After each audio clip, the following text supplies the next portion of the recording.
Let me give the Lord the glory at the onset, our Lord and Savior, Jesus Christ. Aligning with God for the poor. Well, at the outset, I would like to share with all of us that this topic from EMFI is uh, not from a position of some sort of high position where we're talking to people. No, this is something we all want to join hands and encourage each other to be more and more involved. See, the concern about the poor for all of us, most of us, starts with Sunday school and Christmas plays. And I remember, or if you will all join together and remember with me, this Christmas play in which Mary and Joseph, sometimes we are Mary and Joseph, and as we grow, we go to this place in Bethlehem, and there is no room for him in the inn. So it starts there for many of us, the thinking about the poor. And then Sunday school stories about the poor. Church teaches us about the poor. Then as we grow older, we come across missionary organizations. At least I came across them. National Missionary Society, Friends Missionary Prayer Band. They kept telling stories about people living in horrid conditions. And slowly our hearts are moved. We also started seeing people around us. Church kept reminding every week about it. At least one of the prayers in the church is for the poor, the litany. Every week prays for the poor. We then come to people like EHA, people like CMAI. We read about missionaries in our cities. We read about Ida Scudder, Edith Brown, and slowly our hearts are moved. And that is why, friends, we have all come here into medicine. Just think of it. It is in our DNA to be pro-poor. When we are born again with the Spirit of Christ, who said, "The Spirit of the Lord is upon me to proclaim the good news to the poor." We are that DNA. We are that people. It is not something alien to us. So our job today is easy in EMFI for this conference. It's just to encourage all of us mutually, each other. Let us deepen in this thing which pleases the Lord so much. Later, for me personally, studying in a government college for my undergraduate, going to CFH Odanchatram, working with people whose heart beat for the poor, working with EHA in Makunda in a remote corner of this country, coming back and pioneering work in some of the villages, working in the seminary where I studied 4 years, where it opened my eyes to the plight of the poor. My personal experience with poverty when I went to seminary. And as a pastor of 10 rural congregations in Andhra Pradesh, looking at people with broken homes. But why did we choose this topic this time? The COVID brought us to the stark realities of this situation, the gross inequality that existed. At the beginning of the COVID, there was no access. People died on the streets gasping. My own brother-in-law died of COVID without anybody nursing him in a hospital. He was a poor man. But then when we put up this topic, I also want to thank the wonderful group of staff which we have who looked at it from various angles, looked at the difficulties of such a topic, but then came together to accept this topic. Our EC members who stood by us and said, "This is a lovely topic, go for it." Our chair, Dr. Verghese Philip, and our interim chair, Dr. Sushil Tadian, Dr. KV, many others who said this is a good topic and timely topic.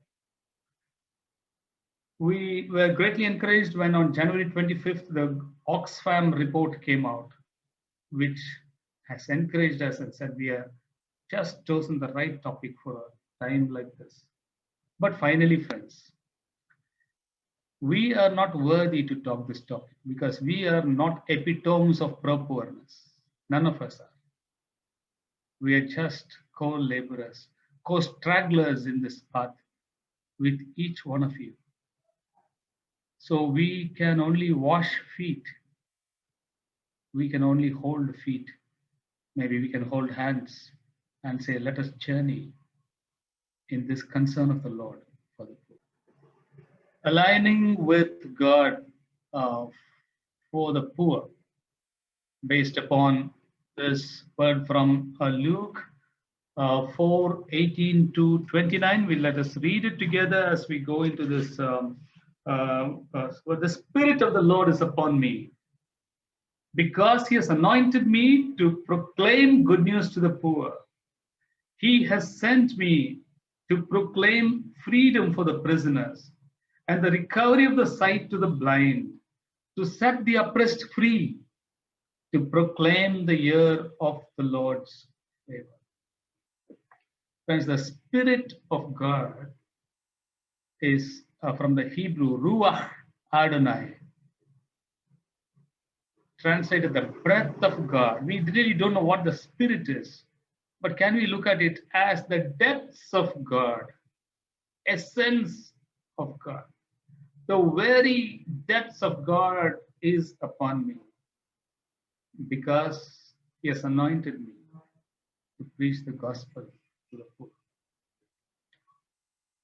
Let us go in a sort of chronological manner through this thing, and I will focus on the book of Luke, though we will look at other books.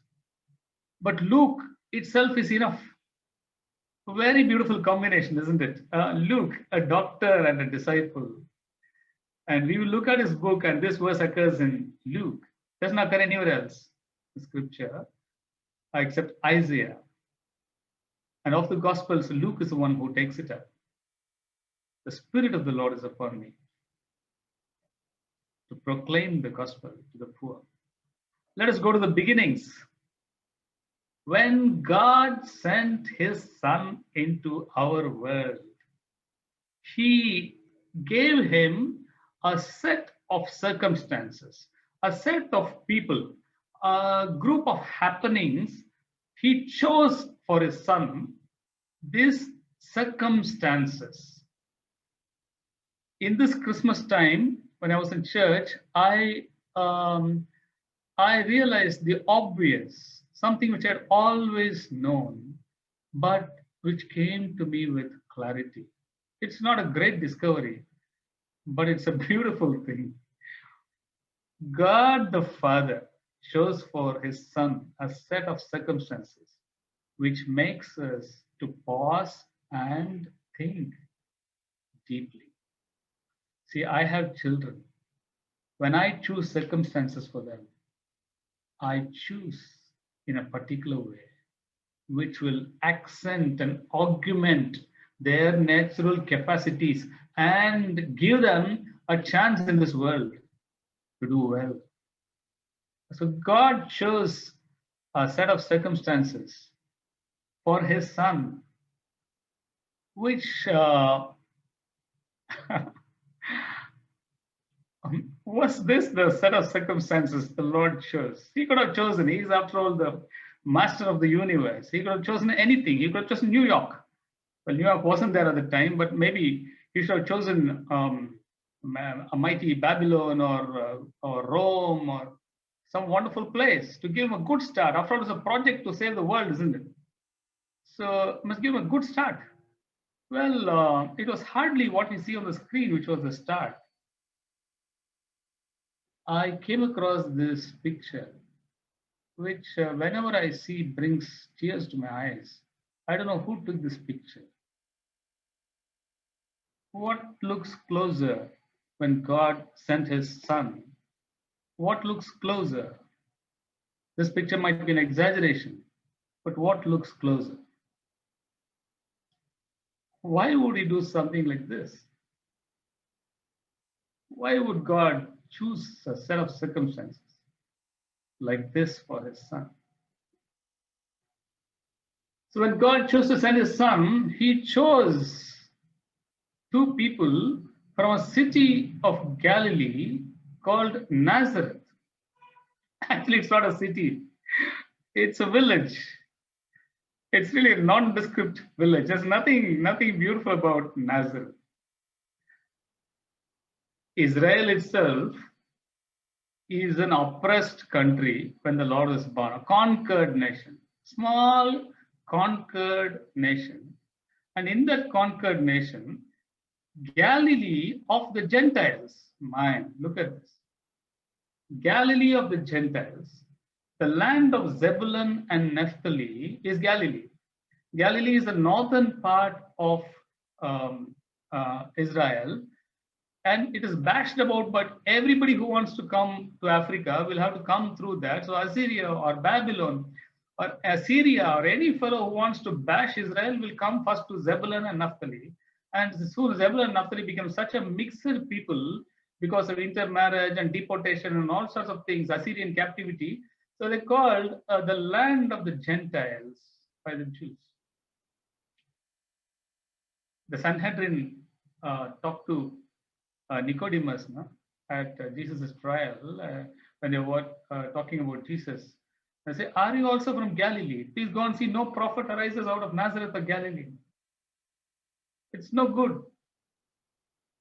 And they talked about derogatory, the blood of the Galileans whom Pilate mixed in the sacrifice. Even a wonderful person, a righteous man like Nathaniel would say, "Can anything come good out of Nazareth?"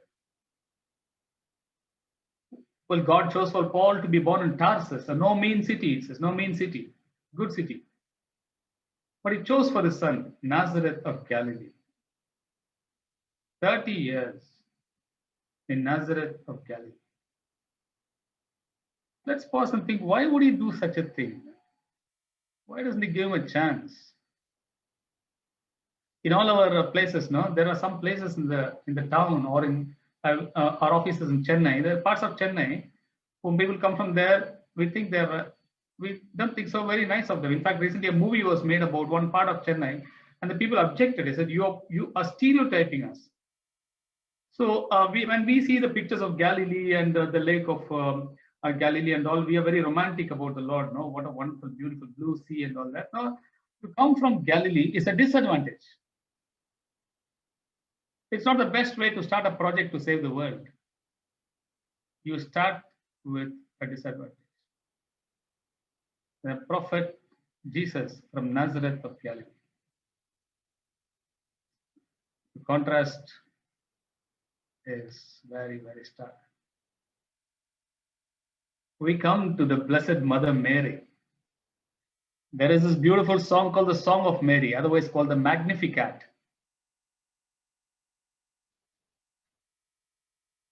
Occurs in chapter 1, verse 46 onwards. Mary, the mother of the Lord, visits Elizabeth, in whose womb is the child who is filled with the Holy Spirit, John the Baptist. He starts jumping about when he hears Mary's voice.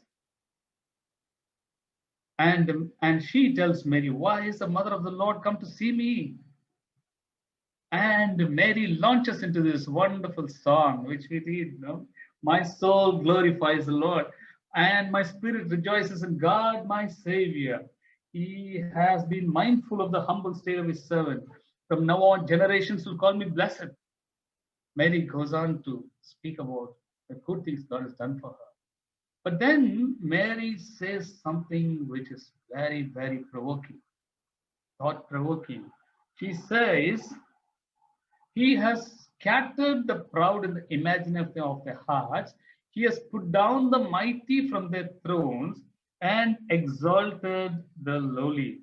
He has filled the hungry with good things, but the rich he has sent away empty, and he has helped his servant Israel." For Mary, when something has happened in her, something has started happening in her, and she realizes that this something is the outworking of what's happening in her, is that Yahweh has acted decisively, and these are the consequences. And one of the consequences is there will be a big reversal. The hungry will be satisfied, and the rich will be sent away empty. That is what the blessed among women, Mother Mary, understands as what is happening inside her, a decisive event which will bring a reversal in this world. No, this is terrible, man. This is not Christmas. We know.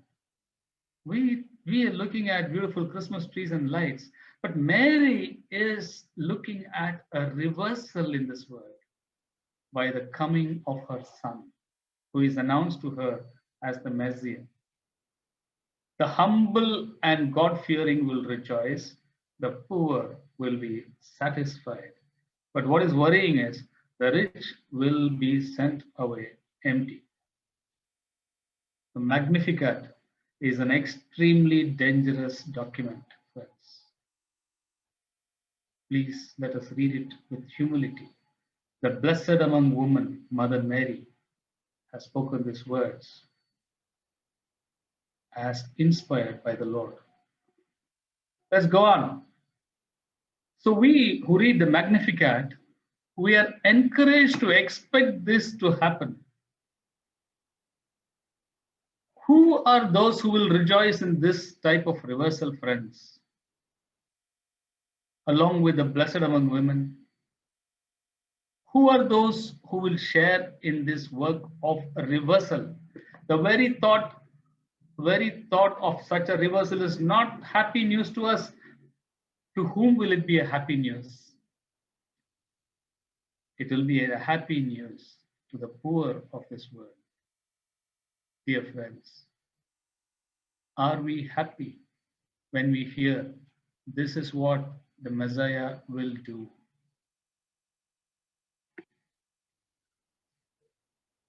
We had a conference, a conclave in Lamtaput 2 years ago, 2018 or 19, I'm sorry. We made this statement there. We have shared the document with you. I would request all of us to go through it, but this is something which I will be referring frequently to, this line: the poor experience all suffering common to humans in an amplified manner. From the morning, we've been hearing beautiful messages. Brother Sibiana, he talked to us about these 5 types of poor: the poor who lack, the poor who are frail, the poor who are dependent, the poor who are dispossessed, oppressed, humble. Dear friends, whether it is spiritual, mental, social, economic, whatever poverty, the materially poor will experience it in an amplified manner. Let us start with this concept of spiritual poverty. Okay, somebody is deeply spiritually concerned and very broken in their heart and crying.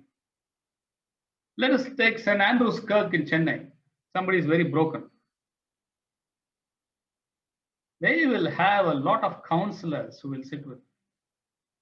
Let us take the case of a broken widow in a remote village of Chhattisgarh in the hills, spiritually broken. Who will talk to her? Will she have a Zoom meeting to talk? Think about mental brokenness, a mental disease. In the slums of Chennai near the Kuvam, if a person breaks down into mental illness, it is not comparable, friends. Let us take social poverty. The Dalit, the tribal, the Adivasi, and the poor Muslim are not comparable to the economically poor of the so-called high strata, friends. Let us take our job, mostly physical poverty. When a woman goes to labor in the slums of Chennai, in the middle of the night, if she obstructs labor, she has multiple options. She has KMC, MMC, and Stanley, where she can take an auto, and autos don't charge much for a person who's in labor. Or she can call 108. Let us imagine the same thing in a hill in Jharkhand, remote Jharkhand, or in Tripura, or in remote Arunachal Pradesh, in a hill, or in a valley in Shillong, or Meghalaya, or Tripura. If a woman obstructs labor today night, at the midnight, they realize the baby is not going to come. What are the options, friends?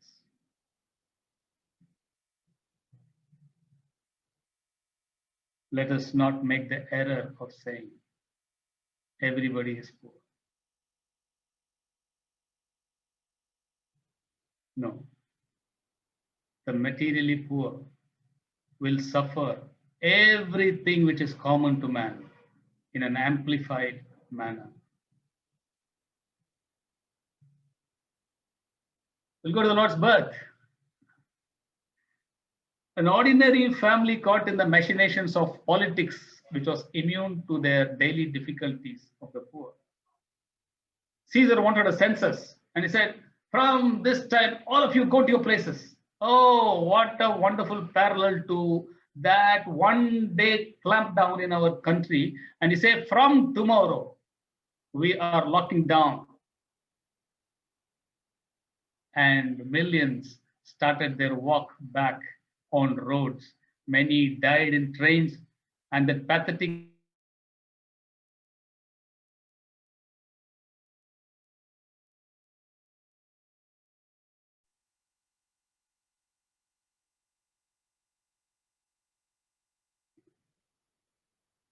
Galilee to Bethlehem, they have to go to be registered for the census. Well, in all these pictures now, we have a donkey on which Mary is sitting. Actually, it is not referred to in the scriptures. It's quite probable that she had a donkey, but it's also probable that she did not have a donkey because they could afford a lamb to pay to give a sacrifice. They could give only 2 doves. So probably they borrowed a donkey. Otherwise, it's very emotionally difficult for us to imagine a lady in term pregnancy walking 3 days from Galilee to Judea. They laid him in a manger because there was no room for them in an inn. Not very affluent, no, they can't bargain, they can't use influence and pull strings. Or they hurried and found off now the shepherds. See, angels can appear anywhere. And one of the things I heard was angels came to the shepherds because it was night time and they were the only people who were awake and they were outside. And see, it's not very difficult for angels to meet anybody anywhere. They are not limited by walls or buildings. They can go into any place. So that's not the issue. It is a deliberate choice.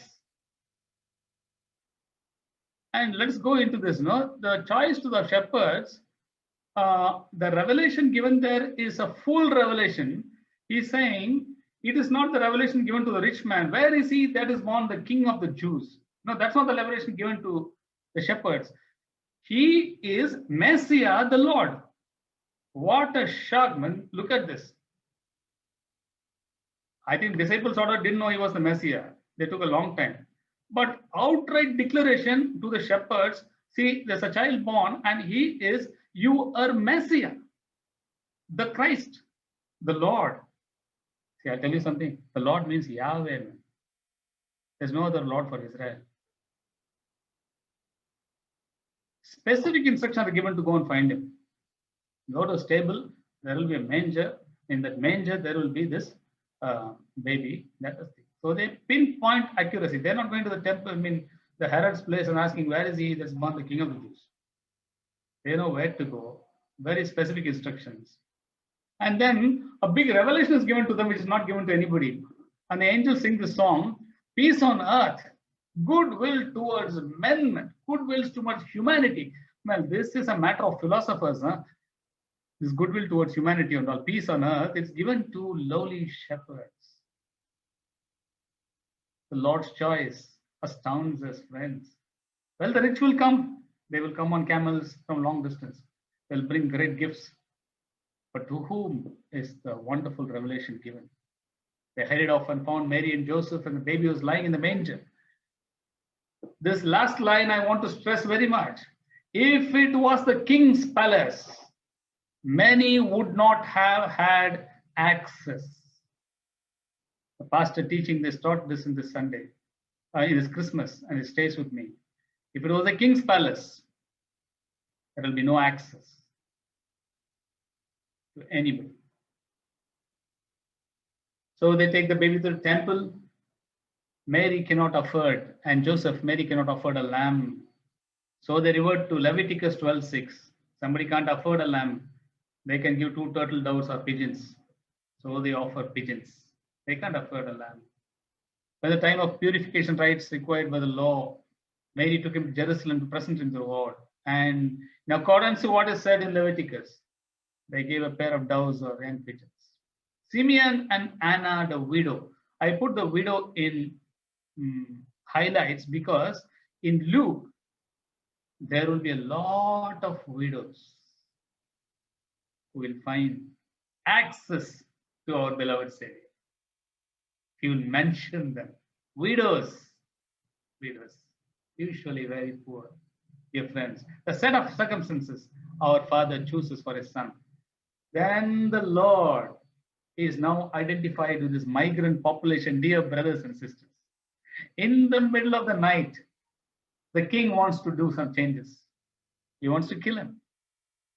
Arise and take the young child and flee to Egypt and stay there till I bring you word, for Herod will seek the child to destroy him. So in the middle of the night, this couple has to go to another country, man. They can't afford a lamb. And now they go to another country.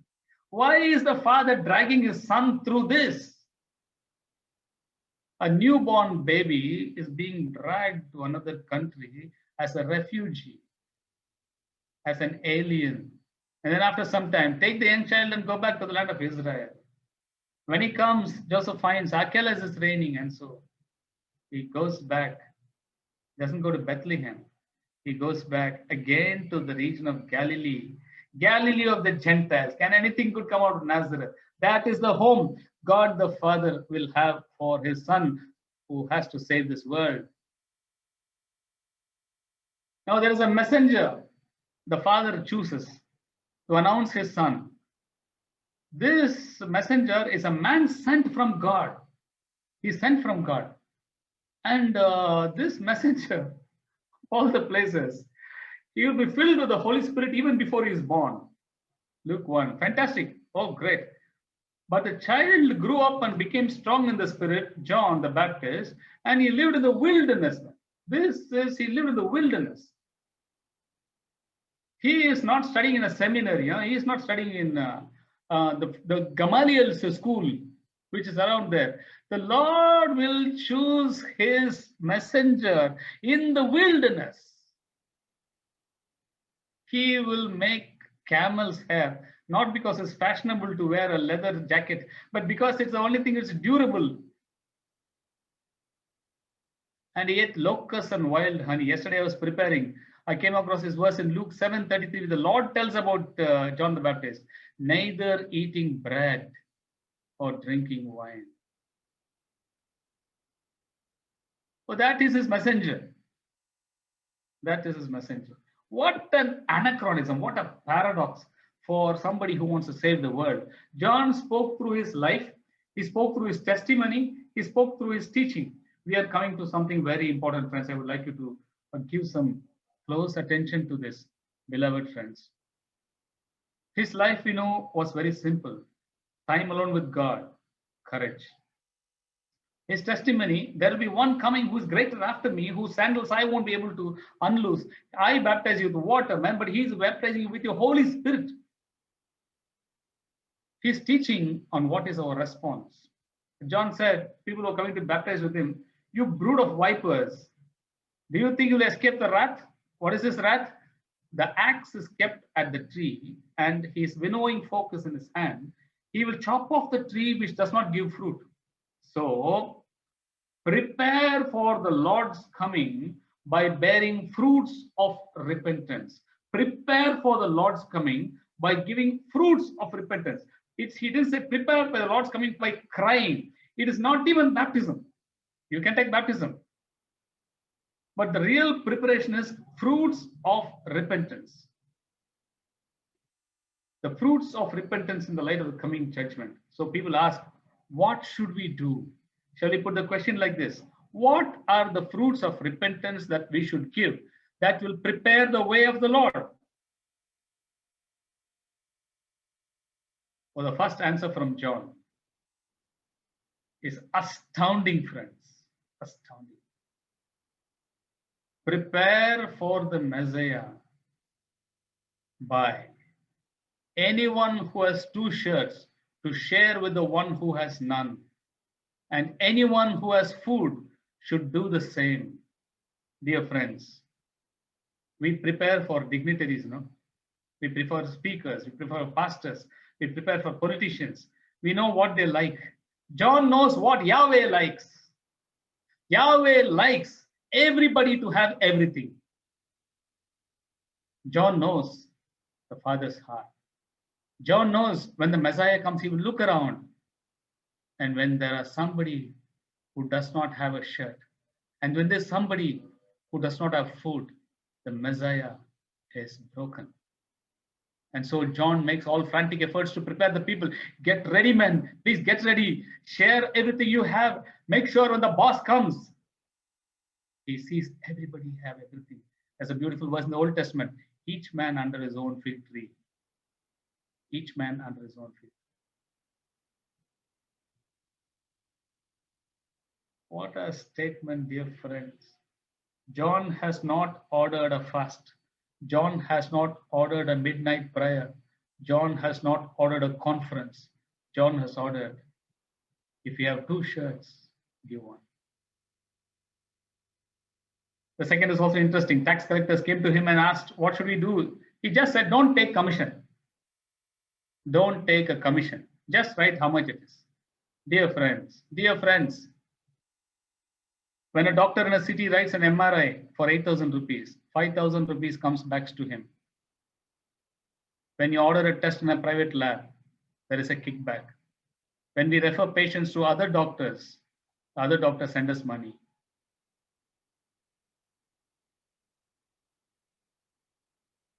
Are we in mission or are we in commission?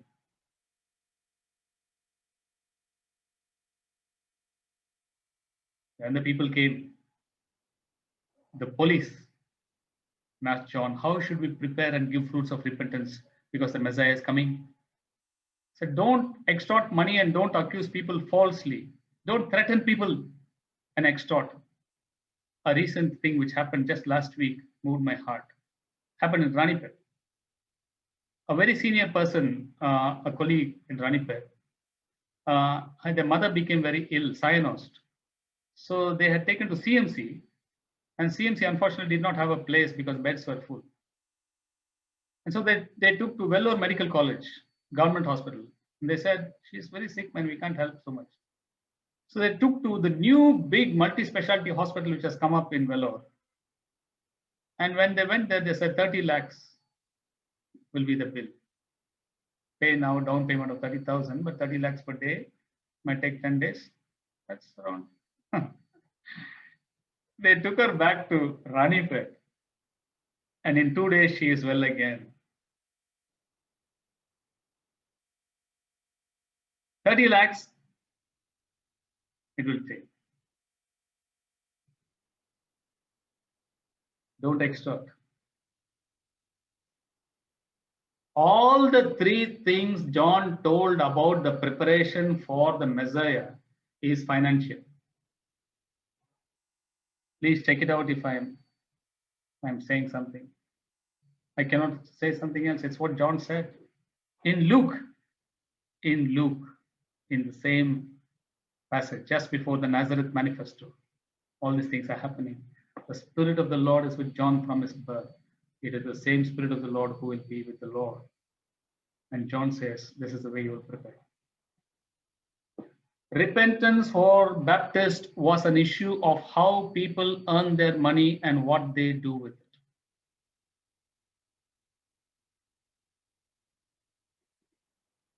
Welcome to the immersion, the baptism of Jesus. When all the people were baptized, Jesus was baptized too. Friends, all the people were baptized for their sins. But what is our Lord getting baptized for? The picture I get is all the people are in muck, and our Lord is getting into the muck. Baptism is supposed to cleanse everybody, but this baptism is making our Lord share in the dirt and the muck. And it is on that muck-filled Lord that the Spirit of the Lord will descend on bodily form like a dove. As he was praying, having entered into our sinfulness and being identified with one of us, the Spirit of the Lord comes upon him. Well, the Spirit of the Lord is always with him. He is born by the Spirit, but now there is a new endowment of the Spirit. Let us say an overflowing of the Spirit of the living God. You are my beloved Son. I am well pleased with you. And full of the Holy Spirit, the Lord leaves Jordan and is led by the Spirit into the wilderness. Look at the Spirit, man, starting with John the Baptist, starting with Mary. The power of the Most High, the Holy Spirit will come upon you. And the power of the Most High will overshadow you. John filled with the Spirit from the beginning. The Lord filled with the Spirit at his baptism. The Lord filled with the Spirit and taken to his temptation in the wilderness.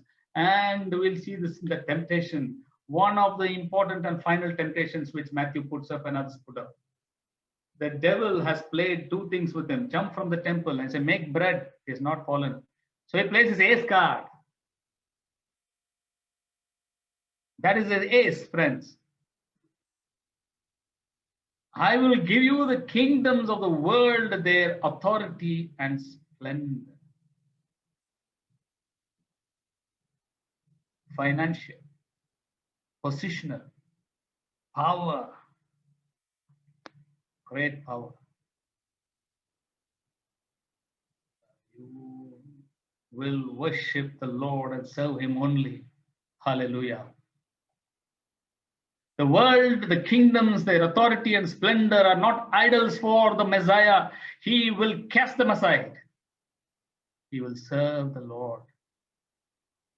And that got translated into the news about him spread all through the countryside and full of the Holy Spirit. Now it is now in our terms.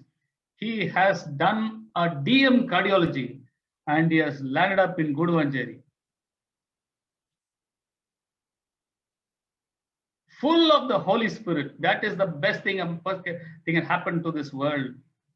And he lands up back in Galilee of the Gentiles, in Nazareth, from which nothing good comes out, friends. Kingdoms of the world, their authority and splendor, have no attraction for the Messiah. The greatest redemptive enterprise in the world has its beginnings with a young woman in a nondescript village of backward region in an oppressed country. Most of the players in the scene are not from the rich, affluent, and influential sections. They experience very specific instructions to reach the Lord. He himself is a refugee who grows up in the family of an artisan from a village which is not very prominent. His herald is a voice in the wilderness who preaches of financial repentance in the light of the eschatological judgment. One of the major temptations he overcomes in the beginning is the lure of receiving the kingdoms of the world and their splendor. He overcomes and lives a life of an itinerant preacher. In the fullness of the Holy Spirit, returns to Galilee to begin his public service. The Father, in his global project of redemption, chooses for his Son these beginnings, friends.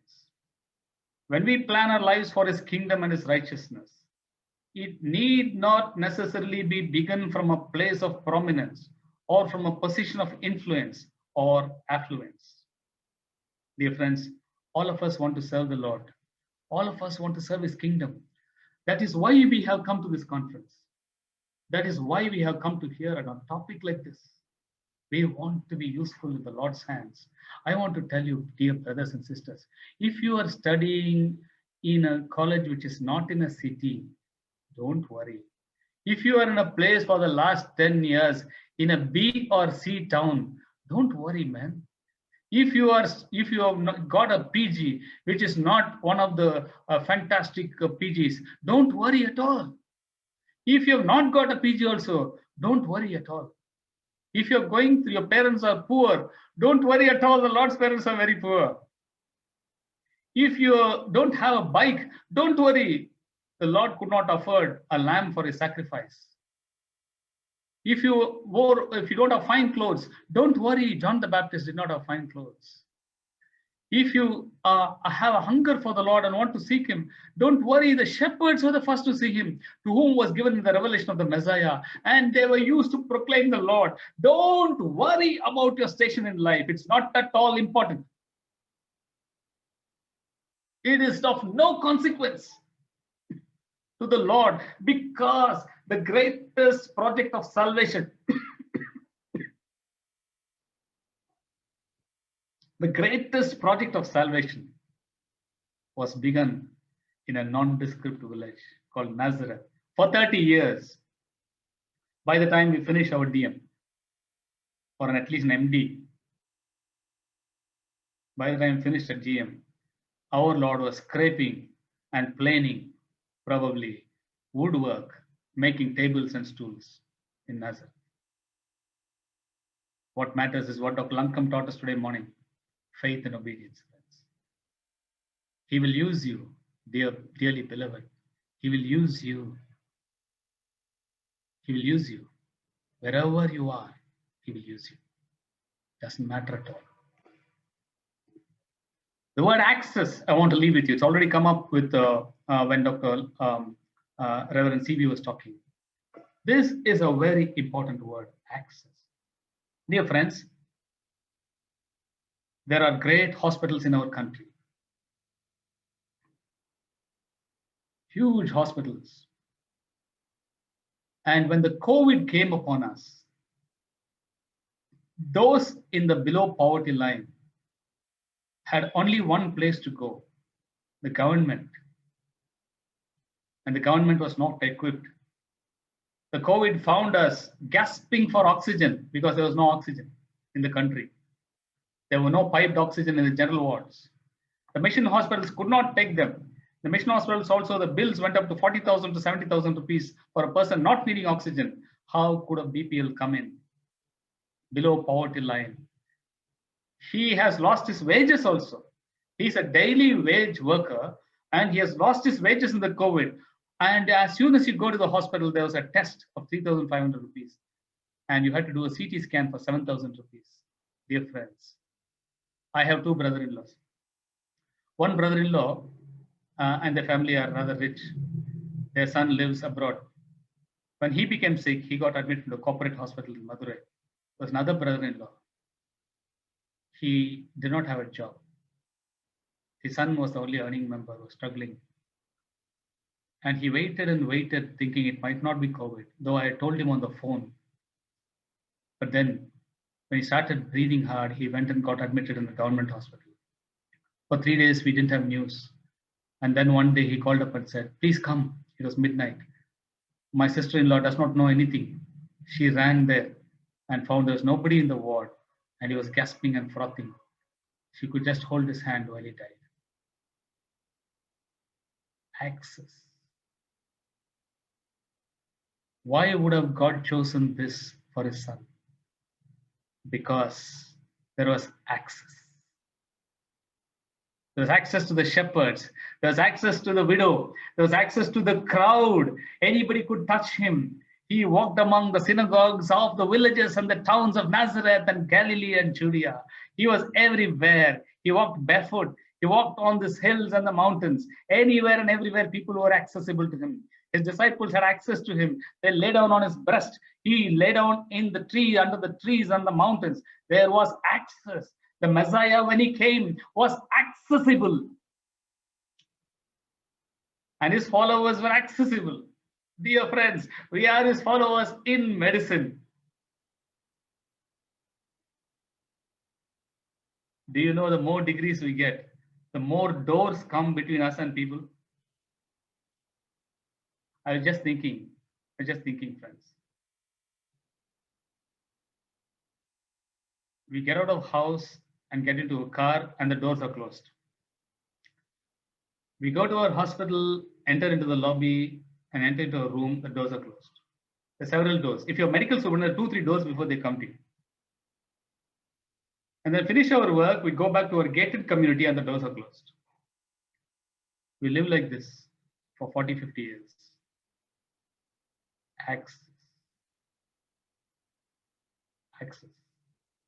Access to that lady who will die today night in the hills of Chhattisgarh. Access will not come automatically. Access will have to be made. This wonderful hospital, Makunda, has made it accessible. There are no private patients. There are other models. There's one of our friends who runs a huge hospital at the hospital, and then he sends half of his money to the poor in the missions. He has made it accessible. Dear friends, we got to make it accessible. We come to the last slide almost. Dear friends, EMFI in our documents. EMFI is a fellowship of the Christian members of the medical and dental profession with the intent of promoting holistic health to the poor, needy, and unreached of India in the name of Jesus Christ. My heart is thrilled. Our hearts are thrilled. This is EMFI. It is not something big, but it's a movement which would like to bring holistic health, which means gospel and health. Be a disciple of Jesus Christ. Welcome to be part of EMFI and our sister organizations, which all work towards these things, friends. Bringing holistic healthcare to those who don't have access. In the past, God spoke through our ancestors and the prophets at many times and through various ways. But in these last days, he has spoken to us through his Son, the exact representation of his being. Even in the scripture, we will find great people. But Hebrews tells us, look at the Son. Look at what the Father planned for the Son. How much ever we do or we don't do, at least let us keep our eyes on the Son and his beginnings. It is in this fullness of the Holy Spirit, the Son went to the synagogue in Nazareth, opened the scroll of Isaiah, and said, the Spirit of the Lord is upon me to proclaim the gospel to the poor. Tomorrow, we will begin from there and look at the rest of the things.